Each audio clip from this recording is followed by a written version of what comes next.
우리는 흔히 세상을 움직이고 있는 사람들, 또 세상의 문제를 해결하는 사람들, 또 세상을 이끌어가고 있는 사람들이 누구냐라고 질문할 때 이 권세를 가지고 있는 사람들, 힘을 가지고 있는 사람들, 이 지식이 많은 사람들이라고 불려지는 주류의 사람들이 이 세상을 움직이고 있다라고 하는 생각을 합니다.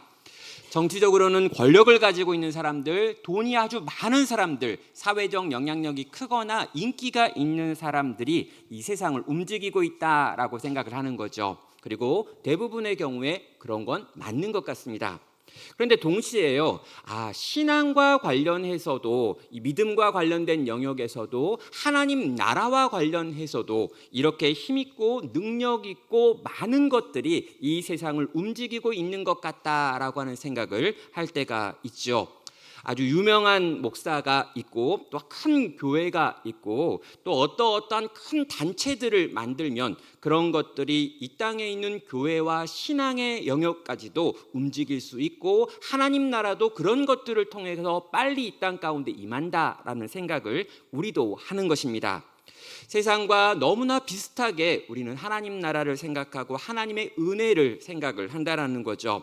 자, 그런데 하나님의 은혜가 누구를 통해 흐르는가, 또 그 하나님의 구원이 어떤 인생들을 통해서 우리 가운데 임하는가라고 하는 걸 살펴보면요, 의외로 이 세상의 주류의 사람들이 아니라 어떻게 보면 비주류라고 불려질 수 있는 이들을 통해서 하나님의 나라가 움직이고 있다라고 하는 걸 볼 때가 많이 있습니다.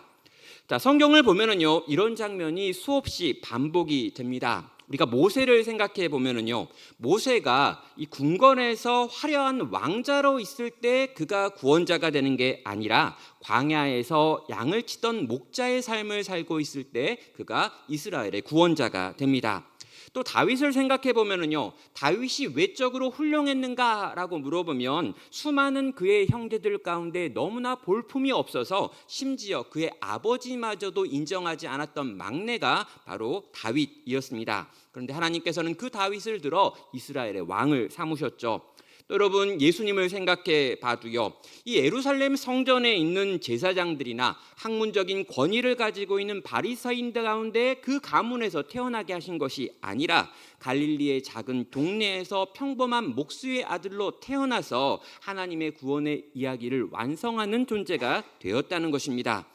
여러분, 세상이 보기에는 굉장히 볼품없는 사람들, 약한 사람들, 세상이 보기에 이미 이 주류에 속할 수 없었던 사람들을 통해서 하나님의 구원이 우리 가운데 임했고 우리 가운데 역사했다라고 하는 걸 성경 전체의 이야기를 통해서, 인물들을 통해서 우리는 본다라는 것입니다. 자, 오늘 우리가 살펴보려고 하는 인물 역시 그와 비슷합니다. 적어도 하나님 나라라고 하는 이 아브라함의 후손들이 보기에는 말도 안 되는 어떤 인물이 하나님의 놀라운 은혜를 체험하고 경험하며 그 은혜의 통로가 되고 있는 이야기를 보여주고 있기 때문이죠. 자, 아람의 장군 나아만이라고 하는 사람이 있는데 그가 나병에 걸렸고요. 이 나병, 우리가 문둥병이라고 불렀던 이 병에 인하여 고통당하던 때에 그가 이제 은혜를 경험하고 치유를 경험하고 엘리사를 만나고 그로 말미암아 회복되어지는 이야기를 보는 거죠.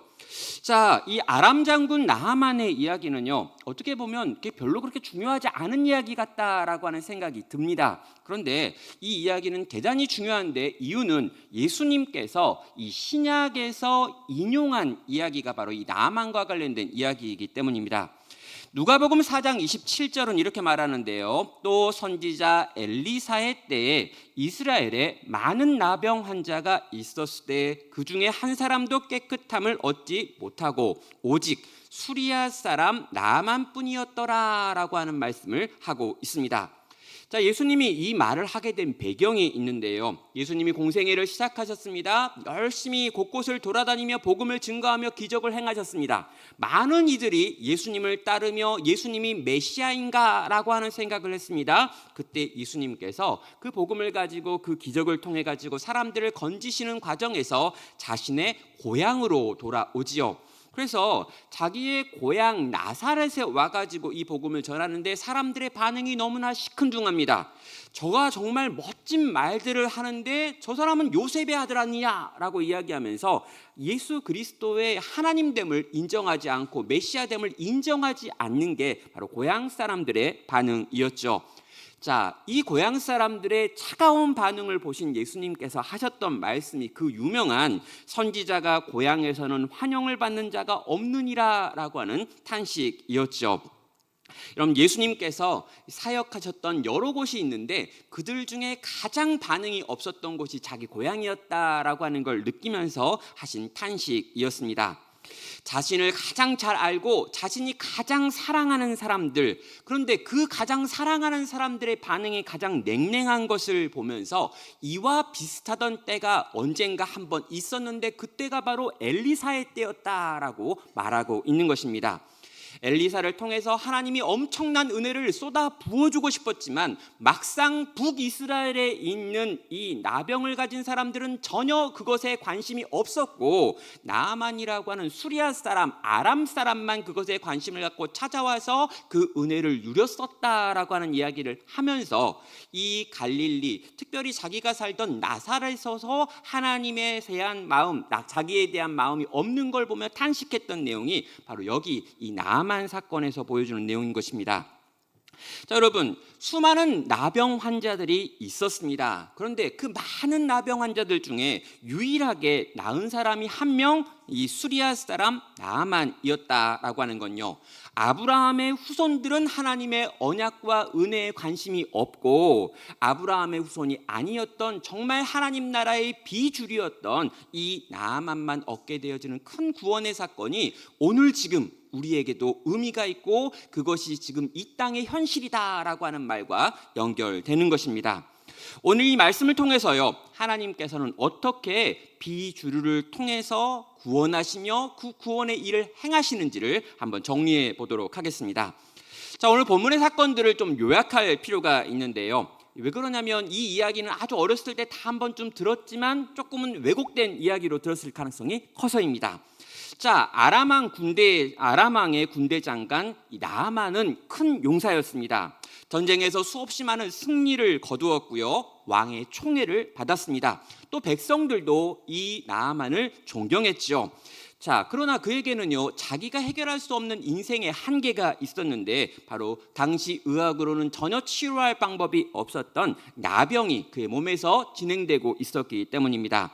자, 그러던 어느 날이었습니다. 나아만이 집에 이 전쟁에서 끌려온 이 이스라엘 출신의 여종이 하나 있었는데 그 여종이 주인에게 말하는 거죠. 우리 주인님께서 사마리아에 계신 하나님의 사람에게 가기만 하면 그가 그 병을 고쳐줄 수 있을 텐데 라고 하는 말이었습니다. 자, 아람 장군 나아만은요, 이 말을 듣고 믿을 수가 없죠.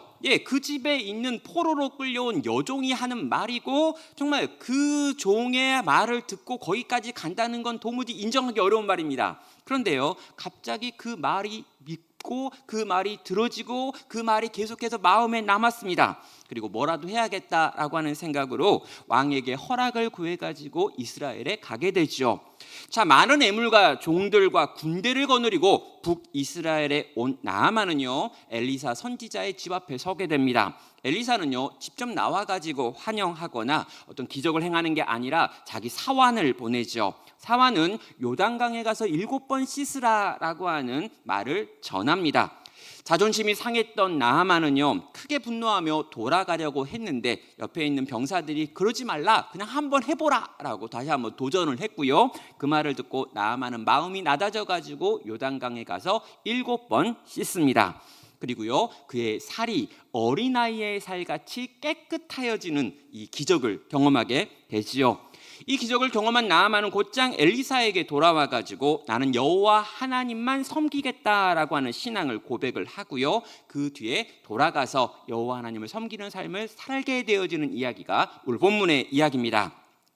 자, 여러분, 이 이야기는 여러분 가운데 대부분은 알고 있는 이야기입니다. 성경을 그냥 읽어도 충분히 이해가 되어지는 기적 이야기죠. 하나도 어려운 이야기가 아닙니다. 그런데 이 쉬워 보이는 이야기 속에는 몇 가지 역설이라고 하는 반전의 이야기들이 있습니다. 오늘 본문에 나와 있는 세 가지 반전의 이야기들을 살펴보면서 과연 우리에게 요구되어지는 이 말씀이 갖는 의미가 무엇인지를 정리해 보겠습니다.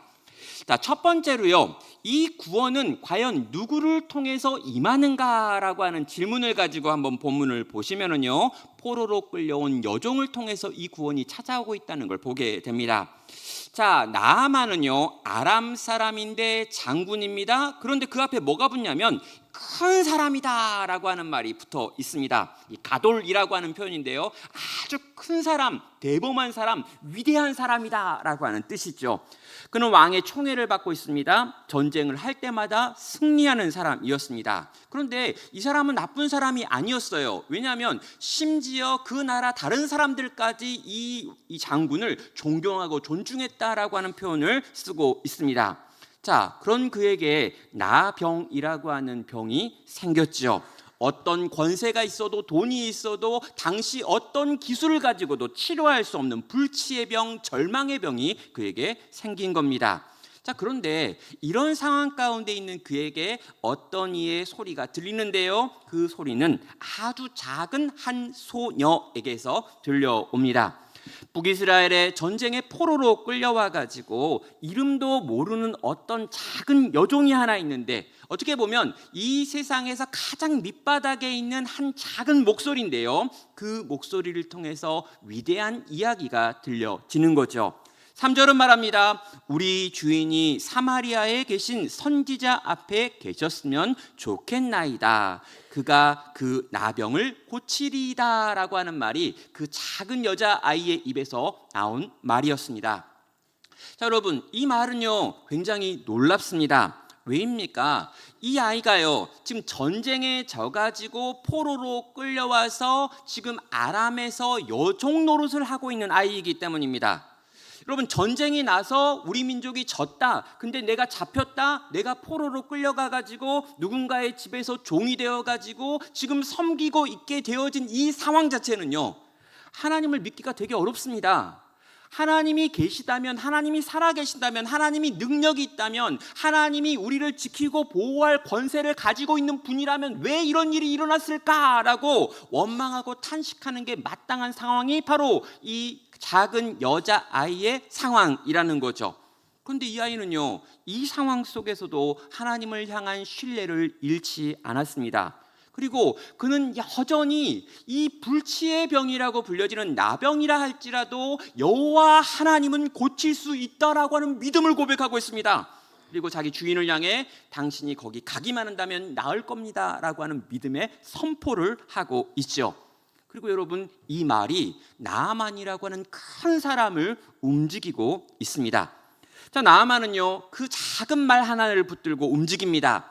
아람 왕을 청하여 허락을 얻고 금과 은을 또 예복까지 풍성하게 챙겨가지고 북이스라엘로 갑니다.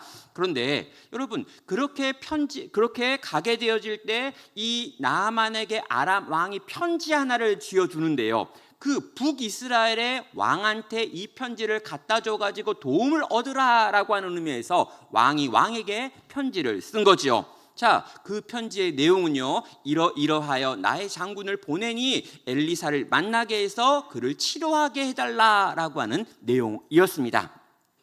자, 이 편지를 북이스라엘의 왕이 받았습니다. 그리고 이 편지의 내용을 읽었죠. 그리고 그 읽은 다음에 보이는 반응이 7절입니다.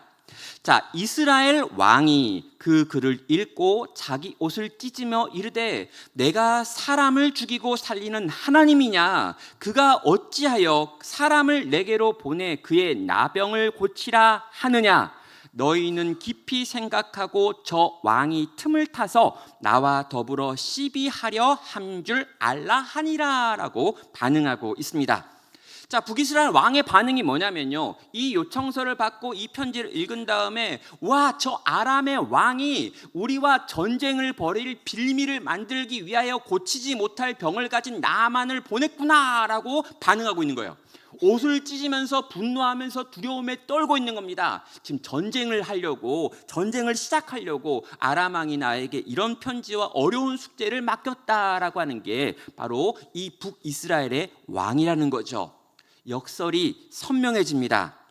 자, 언약의 땅에 앉아 있었던 왕은 하나님을 의지하기보다 외교적 계산을 하고 있습니다. 이방 장군은 이 말도 안 되는 작은 아이의 믿음의 고백을 듣고 믿음에 반응하여 움직여 이 나라까지 오고 있는데, 막상 하나님 나라 백성의 왕이다라고 불려지는 그는 하나님을 전혀 믿지 않고 있습니다. 하나님이 나병을 치료할 수 없다라고 생각합니다. 그리고 이 모든 이야기는 정치적인 이야기야. 이 모든 이야기는 우리와 전쟁을 벌이려고 하는 이야기라고 세속적으로 지금 이 모든 상황을 정리하고 있더라는 거죠. 사랑하는 성도 여러분, 다시 우리는 이 여종을 봐야 합니다. 이 여자아이는요, 전쟁 피해자입니다. 자유를 잃어버렸습니다. 포로로 끌려갔습니다. 정말 하나님이 살아계시다면 내 인생이 왜 이렇게 기구하냐라고 소리를 질러도 어떻게 보면 다 이해할 수 있는 아이가 바로 이 아이입니다. 여러분, 이 아이가 어떤 시간을 보냈을까 한번 생각해 보십시오. 어떤 어려움을 경험했을까 생각해 보십시오. 그런데 여러분, 이 아이가 여전히 하나님을 믿습니다. 여러분, 신기하지 않아요? 어떻게 하나님을 믿어요? 하나님 나라 백성들이 타락해가지고 지금 저 거대한 하나님을 믿지 않는 나라에서 쳐들어와가지고 전쟁에 졌고 포로로 끌려간 포로지에서 종이 돼가지고 비참하게 하루하루 살아가며 사회 밑바닥에 존재하는데, 그럼에도 불구하고 하나님은 나병을 치료할 수 있어요. 그럼에도 불구하고 우리 주인이 거기 가기만 한다면 당신은 분명 치료를 받을 거예요 라고 하는 믿음의 고백을 하고 있는 이 아이의 마음은 어떤 거냐라는 것이죠. 사랑하는 여러분, 우리는요, 이 여자아이가 보이는 이 특별한 믿음을 들어야 하는 것입니다.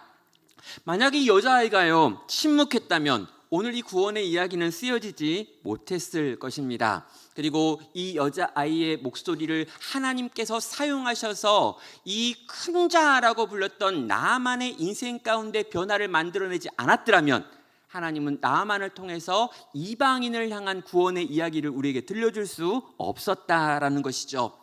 사랑하는 성도 여러분, 누가 구원의 소식을 증거하고 있느냐라고 물었을 때요, 여러분, 언약 백성의 왕이 아니었습니다. 여러분, 북이스라엘의 왕이나 귀족이나 자유자들이 이 하나님의 복음과 구원에 대한 이야기를 하고 있는 게 아니었습니다. 포로된 여종, 이름도 없는 그 종이 그 일을 하고 있더라는 거죠. 중심에 서 있던 주류가 아니라 가장자리에 있는 비주류를 통해서 하나님께서 이 놀라운 구원의 이야기를 만들어가고 계신다는 거죠. 사랑하는 성도 여러분, 혹시 우리 가운데 이런 분들 있습니까? 나는 비주류다. 나는 너무 보잘것없다. 나는 힘이 없고 능력이 없고 세상 사람들이 보기에 별로 그렇게 대단한 인생이 아니다. 나를 통해서 하나님이 일하실 만한 일은 없다라고 생각하나요? 여러분, 내가 살아가는 삶의 모습이 또 지금 살아가고 있는 지금 삶의 모습뿐만 아니라 이후의 삶의 모습 속에서 나라고 하는 존재가 그렇게 대단한 사람이 될 수 없다, 하나님 나라에서도 나는 보잘것없다라고 생각하는 분이 있다면 이 작은 여종의 입술의 고백을 통해서 일하시는 하나님을 생각하시기를 바랍니다. 여러분, 우리의 능력에서 자격이 나오는 것이 아니라, 우리가 가진 무언가를 통해서 자격이 나오는 것이 아니라 하나님께 대한 우리의 믿음과 그 믿음을 들어 사용하시는 하나님의 주권이 우리를 통한 기적을 만들어 내신다는 것입니다. 오늘 이 구원의 통로가 되기를, 오늘 이 구원을 증거하는 하나님의 입술이 되기를 주 앞에서 결단하고 다짐하시는 여기 계신 모든 성도 되시기를 주의 이름으로 축원합니다. 자, 두 번째는요. 자, 이 큰 자, 이 나아만이요, 위기가 있습니다. 자, 지금 하나님의 사람이 그에게 이 요단강에 가서 7번 씻으라라고 하는 말을 했는데 자존심이 확 상한 거죠. 그래가지고 못하겠다, 안 하겠다, 나 그냥 집에 가겠다라고 하는 분노를 표현합니다. 자, 그때 이름 없는 그의 부하들을 통해 가지고 그는 다시 이 구원을 향하여 나아가게 되지요. 자, 이스라엘 왕이 이 두려움과 불신앙 때문에 소리를 지르고 옷을 찢었다라고 하는 소식이 엘리사에게 들립니다. 그래서 엘리사가요, 이 8절을 통해 가지고 그를 내게로 오게 하라, 그리하면 내가 이스라엘 중에 선지자가 있는 줄을 알게 하겠다라고 선언을 하지요. 하나님의 이름이 완전히 무너져 버리는 자리에 왕도 믿음이 없다라고 하는 게 증명된 그것을 보면서 선지자는 하나님의 능력을 보여주어야겠다라고 결단을 합니다. 그래서 나아만은 엘리사의 집 앞에 오게 되지요. 자, 그런데요, 이렇게 자기 집 앞까지 일국의 장군이 찾아왔고 거대한 군대와 예물과 막 이런 것들 막 가지고 왔는데, 여러분, 엘리사는요 나와 보지도 않습니다. 그리고 사환을 시켜가지고 딱 한마디 메시지만 전하죠. 10절입니다. 엘리사가 사자를 그에게 보내 이르되 너는 가서 요단강에 몸을 7번 씻으라, 내 살이 회복되어 깨끗하리라 하는지라 라고 말합니다. 자, 여러분, 이 말을 들은 나아만은 과연 어떤 반응을 보였습니까? 얼굴이 붉어지는 거죠. 내가 이렇게 무시당한 적이 중학교 2학년 이후에 없는 거예요. 그러니까 내가 이런 방식으로 무시를 당한 적이 없습니다. 그는 전쟁을 나갈 때마다 승리했습니다. 왕이 자기를 옆에 두고 싶어 합니다. 왕 아래에 있는 모든 이들이 자기 앞에 무릎을 꿇고 있습니다. 심지어 이방 왕들도 자기를 무시하는 사람이 없습니다. 그가 기대했던 장면은 이것이었죠. 선지자가 확 뛰어나오는 겁니다. 그런 다음에 자기의 머리 위에 손을 막 흔들면서 이렇게 기도를 해주는 거죠. 그러면서 이 병을 낫게 하는 치유의 어떤 의식을 행해서 그 치유의 의식을 통하여 자기가 나으면 낫겠다라고 하는 생각을 가지고 있었을 것입니다. 그런데 막상 딱 가가지고 그 먼 데까지 와가지고 다 준비해놓고 짜잔하고 나타났는데, 기껏 와가지고 자기한테 직접 말하는 것도 아니고 자기 집에 있는 종을 시켜가지고 너 저기에 있는 요단강에서 샤워하고 올래? 7번이라고 말을 하는 거죠. 예, 아니 이 작은 나라의 선지자 하나가 나한테 직접 온 것도 아니고 내 병증을 보지도 않고 자기 집에 있는 종 시켜가지고 또랑물에 씻고 오라 라고 하는 말을 들으니까 너무 화가 나는 겁니다. 그래서 그는 이렇게 말하죠. 12절입니다. 다메섹 강 아바나와 바르발은 이스라엘 모든 강물보다 낫지 아니하냐? 내가 거기서 몸을 씻으면 깨끗하게 되지 아니하랴 하고 몸을 돌려 분노하여 떠나니라고 말합니다. 자, 이 아람 지역에는요 다메섹 강 아르바와 바르빌이라고 하는 강이 있습니다. 이건요 이 헤르몬 산에서 흘러나오는 물인데요, 이 물은 이 산에 있는 얼음이 녹아가지고 나오는 물이기 때문에 너무너무 깨끗한 물입니다. 지금도 그렇게 깨끗하다고 해요. 근데 여러분, 이렇게 깨끗하고 사시사철 흐르는 물이 있는데 이 물에서 씻는 게 낫지, 요단강처럼 비가 오면 똥물이 흐르고 비가 없으면 또랑물이 흐르는 그런 물에 가서 나를 씻으라고, 그것도 7번. 아니 생각을 해봐라. 거기 그 완전 온천수가 있고 거기 그 초정밀 광천수가 있는데 거기서 씻어도 안 나을 것 같은 그 병이 지금 저기 보면 저 조그만 저 물 저기 가서 씻는다고, 저 지륵탕물에서 씻는다고 낫겠냐라고 하는 게 지금 이 나아만이 들었던 생각이라는 거죠. 자, 나아만은요 화가 났습니다. 열받았습니다. 몸을 돌려가지고 아람으로 돌아가려고 했습니다. 그가 가진 자존심은요 선지자의 말을 따르는 것을 용납하지 않았습니다. 그래서 그가 분노하여 돌이켜 가려고 할 때 그의 부하들이 그를 향해 입을 열지요. 자, 이들은 이스라엘 사람들이 아닙니다. 여호와를 믿거나 엘리사에 대해서 좋아하거나 사랑하는 사람들이 아니었어요. 그러나 그들은요 이 장군과 함께 생사를 오가면서 함께 전투했던 부하들입니다. 너무너무 장군을 사랑했고 충성된 부하였습니다. 그래서 장군을 막아서고 그 분노하는 장군을 향하여 이렇게 말하죠. 13절입니다. 그의 종들이 나와서 말하여 이르되 내 아버지여, 선지자가 당신에게 큰 일을 행하라 말하였다면 행하지 아니하였으리까? 하물며 당신에게 이르기를 씻어 깨끗하게 하라 함이니까 하니라고 말하는 거죠. 너무나 상식적이고 단순하게 그들이 지금 권면을 하고 있습니다. 당신이 이 병을 치료하기 위해서 선지자가 만약 엄청나게 어려운 일을 시켰다면 그 어려운 일을 하지 않았겠냐는 거예요. 아니 저 산에 가가지고 뭘 캐오라고 하면, 저 나라에 가가지고 뭘 가지고 오라고 하면, 저걸 먹어야 한다고 하면 당신은 그걸 먹기 위하여 모든 힘과 능력을 다 동원해서 그렇게 하지 않았겠습니까? 라고 말하는 거죠. 아니 그런데 지금 기껏 선지자가 저 또랑물에 가가지고 7번 씻으라고 하는데 뭔 자존심이 그렇게 세가지고 그거 안 하고 집에 가겠다고 이야기하는 겁니까? 라고 말하는 거예요. 아니 7번 씻은 다음에 안 되면 그때 확 뒤집어 버리고 선지자처럼 죽이고 이러면 되지, 왜 여기서 해보지도 않고 집에 가려고 하는가? 라고 그 부하들이 지금 막아서 가지고 권면을 하더라는 거죠. 여러분, 이들은 진짜 나아만을 사랑했습니다. 어디서 보냐고요? 이 나아만 부를 때 내 아버지여 부르는 거죠. 내 아버지여. 아니 도대체 내 주 내 아버지여, 제발 좀 들으라고. 근데 물론 이제 아버지한테 아들이 말했을 때 아버지가 듣는 게 거의 없죠. 근데 이제 아무튼 정말 간절한 마음으로 제발 좀 마음 좀 뒤집어 보라고, 바꿔 보라고 라고 도전을 했습니다. 이 충성스러운 부하들의 말을 들으니까요, 갑자기 나아만이 또 마음이 바뀝니다. 약간 나아만이 갱년기가 아닌가라는 생각이 드는데요, 막 왔다 갔다 해요. 딱 듣고 갑자기 자존심을 확 내려놓습니다. 그리고 요단강에 내려갑니다. 한 번, 두 번, 7번 그 몸을 다 씻지요. 여러분, 7번 다 씻고 올라올 때 그의 피부가 어린 아이의 피부와 같이 깨끗하여졌다라고 하는 기적, 완전하게 나병이 치료되어지는 기적을 그는 경험하게 됩니다. 자, 여러분, 저는요 여기서 기적이 임하기 전에, 하나님의 구원이 임하기 전에 반드시 필요한 어떤 과정을 나아만이 보여주고 있다라고 생각을 합니다.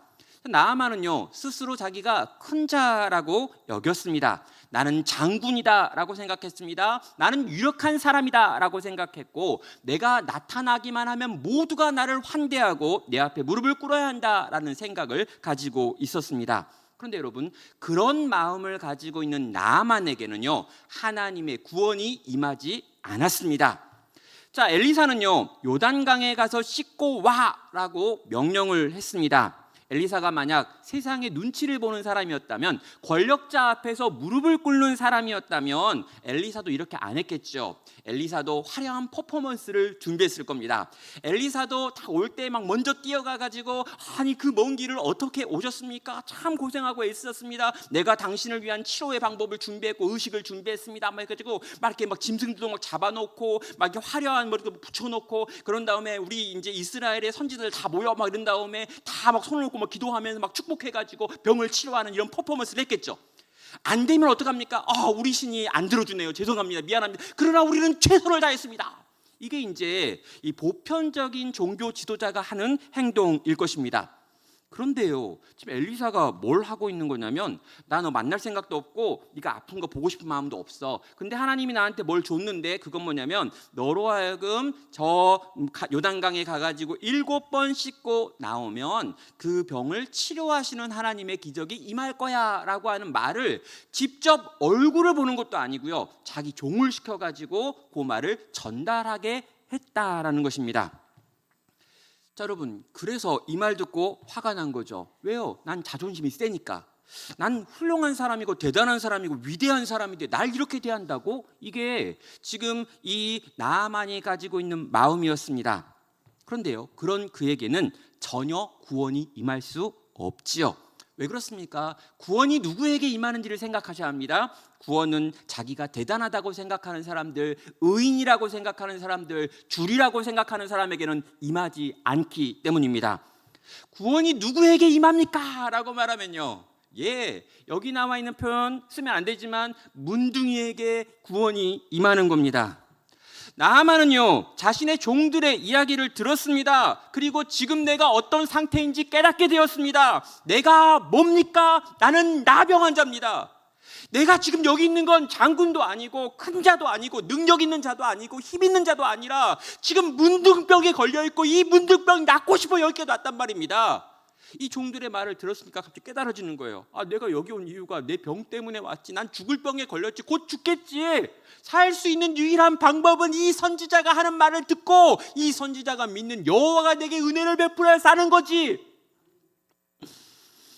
그래서 여러분, 이 온몸이 문드러 썩어져가는 이 문둥병에 걸려 곧 죽을 수밖에 없는 비참한 인생이라는 걸 깨닫게 된 나아만이 자기가 입고 있는 화려한 예복을 벗는 거죠.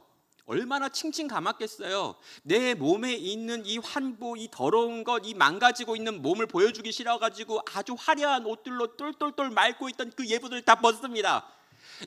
위대한 왕, 위대한 장군, 위대한 자라고 하는 이 모든 타이틀도 다 벗어요.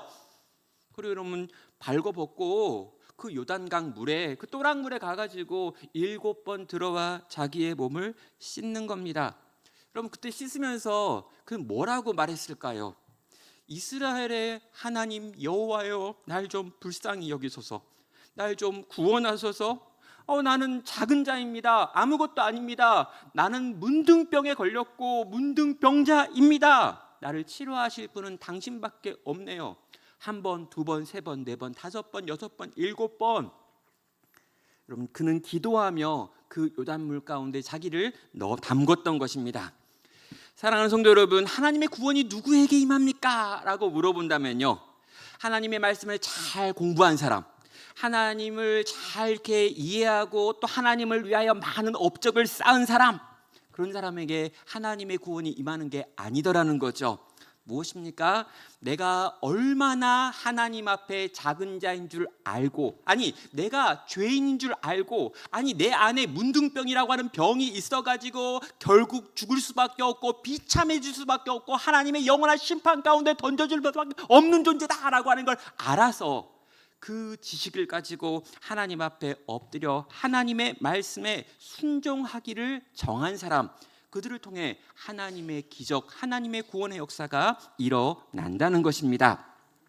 사랑하는 성도 여러분, 하나님의 구원은 우리의 생각을 뛰어넘습니다. 우리의 상식을 깹니다. 우리의 체면을 무너뜨리고 우리의 자존심을 허뭅니다. 하나님의 구원은 내가 누구인지를 깨닫고 그 앞에 엎드려 하나님이 뭐라고 말씀하시던 그 말씀 앞에 순종하겠습니다 라고 고백하는 이들에게 임한다라는 것입니다.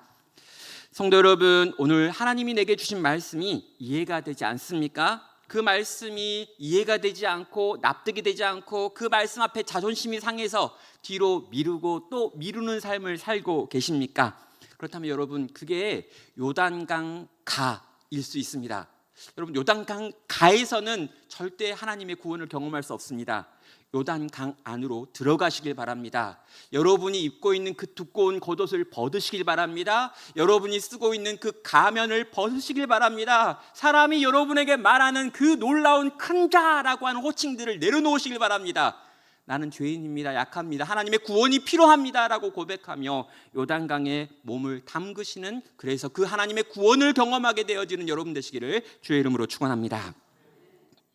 자, 마지막 세 번째로요, 하나님의 구원을 누가 유지하는가라고 하는 질문에 대해서 이 아람 장군 나아만이 치료된 이후에 보이는 반응을 통해서 우리는 살펴보려 합니다. 자, 나음을 받은 나아만이요, 엘리사 앞에 돌아와 고백합니다. 이제 내가 알았나이다. 온 천하의 이스라엘 외에는 하나님이 없나이다 라고 하는 고백을 하지요. 값비싼 예물을 이 엘리사에게 주려고 하는데 엘리사는 단호하게 거절합니다. 왜 그렇습니까?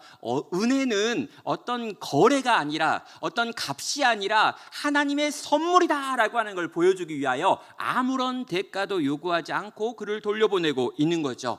자, 여러분, 이 장면에서 이제 나아만이 엘리사에게 하고 있는 말이 여러분 구약 신약 전체 어디에도 없는 아주 신기한 말합니다.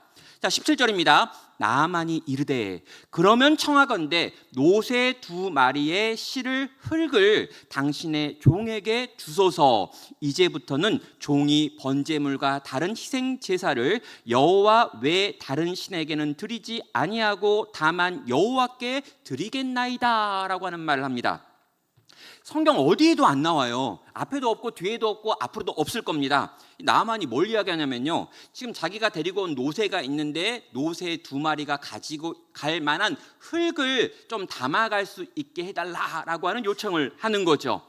그런 다음에 그렇게 해서 그 흙을 가지고 가서 뭐 할 건지를 설명하는데, 내가 고향에 돌아가 가지고 아람에 돌아가 가지고 이 수리아 지역에다가 여호와께만 제사를 드릴 수 있는 제단을 만들고 그 제단을 통해 가지고 여호와 하나님을 평생 섬기는 예배를 드리는 삶을 살겠다라고 말해요. 여기서 흙이 왜 필요한 걸까요? 그럼 당시 이제 이 수리아 지역에서는 제단을 쌓을 때 이 흙으로 쌓았습니다. 그러니까 자기들의 신을 예배할 때 흙을 가지고 와가지고 거기다 제단을 쌓았는데, 이 이스라엘에 있는 흙, 그러니까 이스라엘의 하나님 여호와가 나를 고치셨다라고 생각하고 그 하나님만 참 하나님이다라고 믿으니까 이스라엘의 흙을 퍼다가 제단을 만들고 그 제단을 통해 가지고 여호와만 섬기는 예배를 드리겠다라고 하는 게 이 나아만이 하는 고백입니다. 자, 그렇게 고백을 했어요. 참 귀하죠. 참 귀해요. 성경엔 전혀 없고 흙으로 쌓은 뭐 이런 게 없는데 아무튼 지는 그렇게 해보겠다는 거예요. 근데 이렇게 했어요. 근데 그런 다음에 한 가지 용서를 구하는 게 나와요. 근데 18절이죠. 자, 18절에 뭐라고 그러냐면, 오직 한 가지 일이 있사오니 여호와께서 당신의 종을 용서하시기를 원하나이다. 이게 미리 용서, 내가 앞으로 죄를 지을 건데 미리 용서해 달래요. 굉장히 독특하죠. 내가 앞으로 큰 죄를 계속해서 반복적으로 지을 텐데 미리 용서해 주세요. 이건 어쩔 수 없어요. 뭐냐고요?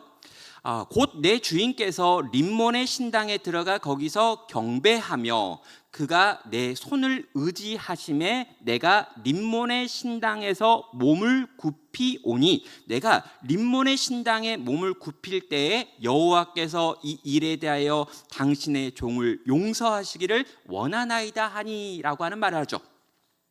이게 무슨 말이냐면요, 지금 왕이 직무상, 그러니까 이 장군이요, 직무상 왕이 림몬 신당에 들어가서 이 신상 앞에 절할 때 그 옆까지 왕의 손을 잡고 가야 되고, 이 왕이 절을 할 때 자기도 그 옆에서 함께 절을 해야 되는 상황이 어쩔 수 없이 발생을 한다라는 거예요. 근데 그때 내가 그렇게 림몬 신상에게 절하는 그 장면을 여호와께서 보시게 될 터인데 그때 용서를 해달라라고 하는 거, 앞으로 내가 할 어떤 일에 대하여 하나님이 용서해 주시기를 지금 엘리사한테 요청을 하는 거죠.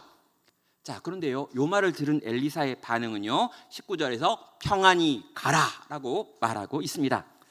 그럼 마치 이렇게 내가 좀 타협을 할게요, 내가 어쩔 수 없이 우상에게 절해야 되는 시간들이 있는데 그때는 내가 절할게요 라고 말했더니 평안히 가라, 그래도 된다 라고 하는 말을 하고 있는 것 같습니다.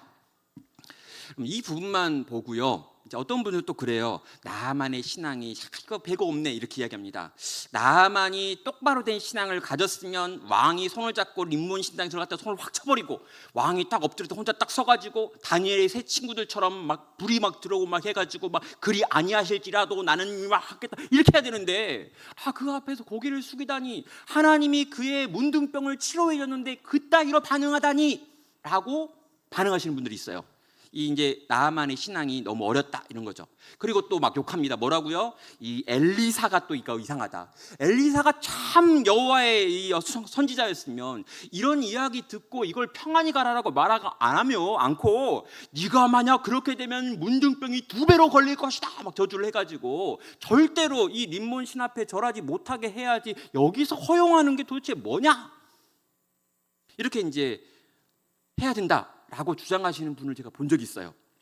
그런 설교도 들은 적이 있습니다. 혹시 여러분도 그거 들은 적 있죠? 여러분, 그게 과연 맞을까요? 옳을까요? 현실과 절대 타협하면 안 된다. 이 현실과 타협하고 있는 이 부분이 엘리사 이 사건에서 가장 안타까운 부분이다 라고 해석하는 게 맞는 걸까요? 저는요, 이 차갑고 단호한 해석에 동의하지 않습니다. 나아만이 누구냐는 거예요. 그럼 방금 전에 하나님의 은혜를 체험하고요, 방금 전에 구원을 경험한, 여러분 막 태어난 초신자 중에 초신자, 갓난 아이 중에 갓난아입니다. 방금 몇 분 전에 응애 하고 태어났어요. 방금 전에 태어났는데 방금 전에 하나님을 알게 되고 방금 전에 하나님의 은혜를 체험해가지고 생명을 얻었습니다. 근데 걔가 와가지고 막 이렇게 와가지고 막 엘리사님, 제가요 생각을 해보니까 이제는 하나님만 섬길 거예요. 근데 있잖아요, 내가 보니까 다음 주에 왕이랑 같이 거기 들어가가지고 왕이 절할 때 거기 서 있는 거 너무 힘들 것 같고 서 있으면 안 될 것 같은데 그때 딱 한 번만 무릎을 꿇을 건데 그때 하나님이 용서해 줄까요 말까요? 그럼 제가 예전에 이제 우리 청년들 데리고 설교할 때요, 청년들한테 이렇게 복음 설교를 했습니다. 그리고 이제 사람들 초청했는데요, 그렇게 초청한 애가 이렇게 앞에 나와가지고 이제 예수님을 영접하겠다 그랬어요. 예수님을 영접하고 예수님 뜻대로 살게요 그랬는데 걔가 마이크를 잡고 간증을 하랬더니 막 횡성수설 막 하기 시작했습니다. 횡설수설 하다가 막 이렇게 하다가 중간에, 근데 있잖아요, 내가 이제 예수님 믿게 됐는데 담배는 못 끊을 것 같은데 어떡하죠? 저한테 기회를 주시면 제가 3개월 내에 한번 담배를 끊어보려고 애를 쓸 텐데 그게 될지 안 될지 모르겠어요 하고 막 우는 거예요. 여러분, 제가 그때 뭐라 그러냐면 담배 계속 태워도 되니까 그냥 여기 계속 있어라. 여러분, 그 애가 처음 했던 그 간증 때문에 공동체에 숨어서 담배 피던 20명이 자기들도 이제 담배를 끊겠습니다, 끊으려고 노력해 볼게요 라고 이야기하더라고요. 여러분, 지금 이거 하고 있는 말이 무슨 말이냐는 거예요. 여러분, 지금 막 이렇게 삐약삐약 막 태어나가지고 막 예수님 알게 되고 막 하나님 알게 되고 그 은혜를 체험하고 내 살이 생살이 되었고 그 망가졌고 깨어졌던 부었던 피부가 회복되어가지고 어린아이 같아져가지고 너무 감격한 걔가 이렇게 걸어와가지고 엘리사한테 말하는 거예요. 내가 있잖아요, 어쩔 수 없이 왕이 절할 때 옆에서 한번 절해야 될 것 같은데 그럼 혼나나요? 아니, 괜찮아 평안히 가, 엎드려도 돼. 하나님 널 여전히 사랑하시며 널 위하며 너와 함께 하시며 널 지키고 널 돌볼 거야. 이게 맞는 말 아니냐는 거죠. 여러분, 당시 하나님 백성이라고 불렸던 이스라엘의 상태는 어땠습니까? 아브라함의 후손들의 상태는 어땠습니까? 수백 년간 율법을 배웠던 이스라엘 사람들의 반응은 뭐였습니까? 그들은 하나님에게 예배를 드렸습니다. 율법을 알고 있었습니다. 율법을 배웠습니다. 선지자도 있었습니다. 다양한 종류의 가르침을 받고 있고 다양한 종류의 여호와에 대한 지식이 그들에게 있었습니다. 그런데 뭐 했냐고요? 하나님께 제사를 드리고 동시에 바알과 아세라에게 무릎을 꿇고 그들을 섬겼습니다. 하나님을 섬기고 바알을 섬기는 것, 이 두 가지를 함께 하는 것에 아무런 죄책감을 느끼지 않았습니다. 하나님을 섬기고 돈을 섬기는 걸 하나도 이상하게 생각하지 않았습니다. 하나님을 섬기면서 권력을 섬기고 하나님을 섬기면서 세상의 인기와 능력을 섬겼던, 그러면서 하나도 이상하게 생각하지 않았어요. 하나님 나라 백성들은, 아브라함의 후손들은, 북이스라엘 왕과 권력자들과 권세자들은, 종교 지도자들은요. 근데 여러분, 막 태어난, 막 은혜를 체험한 이방 장군 나아만의 입에서 나는 오직 여호와만 섬기고 싶어요. 근데 내 인생에는 이런 어려움이 있네요. 그러나 최선을 다해 보려고 하는데 이건 너무 어려울 것 같은데 어떡하죠? 사랑하는 여러분, 누가 은혜를 지킬 수 있나요? 누가 내가 누리고 있는 이 구원을 계속해서 누리고 지키고 나눌 수 있는 걸까요? 신앙생활의 연륜이 길어지면 되는 걸까요? 성경을 많이 알면 되는 걸까요? 이런저런 직분을 갖게 되면 되는 걸까요? 이렇게 저렇게 교회에서 많은 봉사를 하고 많은 사람들이 나를 인정해 줄 만한 사람이 되면 그때쯤에 나는 이 구원의 통로가 될 수 있는 걸까요? 사랑하는 여러분, 아닙니다.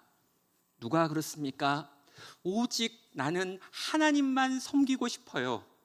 내 인생에는 너무 어려움들이 많고 그래서 저는 종종 무릎을 꿇고 종종 세상 앞에 무너져요.